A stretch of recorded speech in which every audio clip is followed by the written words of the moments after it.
हम जैसे कई इन्वेस्टर्स के मन में ये सवाल जरूर होगा कि आईडीएफसी फर्स्ट बैंक के स्टॉक में अचानक इतनी हलचल क्यों है। तो आइए इस पजल के एक एक टुकड़े को जोड़कर पूरी तस्वीर देखते हैं। तो इस पूरी कहानी की शुरुआत होती है बैंक की एक बहुत ही खास स्ट्रैटेजी से।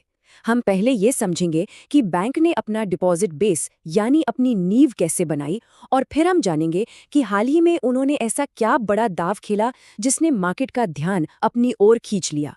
देखिए, बैंक की जो शुरुआती रणनीति थी ना, वो बहुत सीधी और असरदार थी। उन्होंने सेविंग्स अकाउंट्स पर बाजार में सबसे ज्यादा ब्याज दरें ऑफर की, और इसका मकसद साफ था, ज्यादा से ज्यादा ग्राहकों को आकर्षित करना ताकि वे अपना पैसा बैंक में जमा करें। और ये तरीका खूब काम कर गया। अब इससे पहले कि हम आगे बढ़ें, एक बहुत जरूरी टर्म समझना होगा, कासा। इसका मतलब है करंट अकाउंट और सेविंग्स अकाउंट। ये वो पैसा है जो लोग और कंपनियां अपने रोजमर्रा के लेन देन के लिए खातों में रखते हैं। किसी भी बैंक के लिए ये सबसे सस्ता फंड माना जाता है, इसलिए ये उनकी प्रॉफिटेबिलिटी के लिए बेहद जरूरी है। और उनकी ये स्ट्रैटेजी कितनी कामयाब रही, इसका अंदाजा आप इसी बात से लगा सकते हैं। आज बैंक के कुल जमा का एक बड़ा हिस्सा, मतलब 43% कैसा से आता है। आपको बता दें कि बैंकिंग की दुनिया में ये एक बहुत ही मजबूत आंकड़ा माना जाता है। तो अब जब बैंक के पास एक अच्छा खासा मजबूत डिपॉजिट बेस तैयार हो गया, तो उन्होंने अपनी रणनीति में एक बहुत बड़ा और कह सकते हैं कि चौंकाने वाला बदलाव किया। उन्होंने अपने बचत खातों पर ब्याज दरें घटा दी हैं। जैसे 5 से 10 लाख रुपए के बैलेंस पर जो रेट पहले 7% था, उसे सीधा 5% कर दिया गया। और इसी तरह की कटौती दूसरी बड़ी जमा राशियों पर भी की गई है। अब सवाल ये है, उन्होंने ऐसा क्यों किया? तो ये सुनने में थोड़ा उल्टा लग सकता है ना, कि ब्याज दरें घटाने जैसा कदम, जो शायद ग्राहकों को पसंद ना आए, वो बैंक के लिए एक शानदार रणनीति कैसे हो सकती है? चलिए इसके पीछे का फाइनेंशियल लॉजिक समझते हैं। तो इस पूरे खेल को समझने की चाबी एक टर्म में छिपी है, कॉस्ट ऑफ फंड्स। इसका सीधा सा मतलब है कि बैंक को ग्राहकों से मिले पैसे पर कितना खर्च करना पड़ रहा है, मतलब कितना ब्याज देना पड़ रहा है। और मजे की बात यह है कि इस रणनीति का असर दिखना शुरू भी हो गया है। बैंक के कॉस्ट ऑफ फंड्स में हाल ही में 19 बेसिस पॉइंट्स की कमी आई है। अच्छा, ये बेसिस पॉइंट्स क्या है? देखिए, फाइनेंस की भाषा में 100 बेसिस पॉइंट्स का मतलब होता है 1%, तो ये एक काफी अच्छी गिरावट है।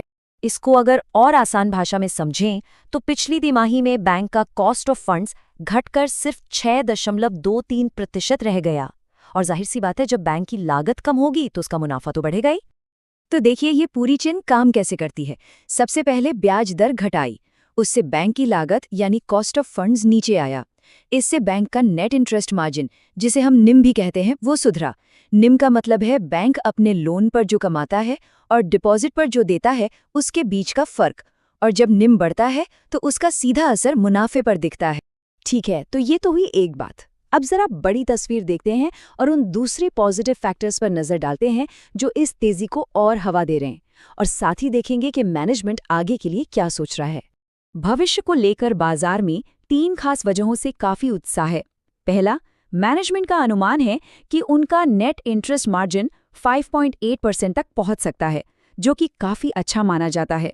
दूसरा, उनका माइक्रो फाइनेंस यानी एमएफआई बिजनेस, जो कुछ समय से मुश्किल में था, अब उसमें रिकवरी के संकेत दिख रहे हैं। और तीसरा, दूसरे बड़े प्राइवेट बैंकों के मुकाबले इसका शेयर अभी भी काफी आकर्षक वैल्यूएशन पर मिल रहा है। ये जो एमएफआई पोर्टफोलियो है ना, ये बैंक के लिए पिछले कुछ क्वार्टर से एक बड़ी चिंता का विषय था।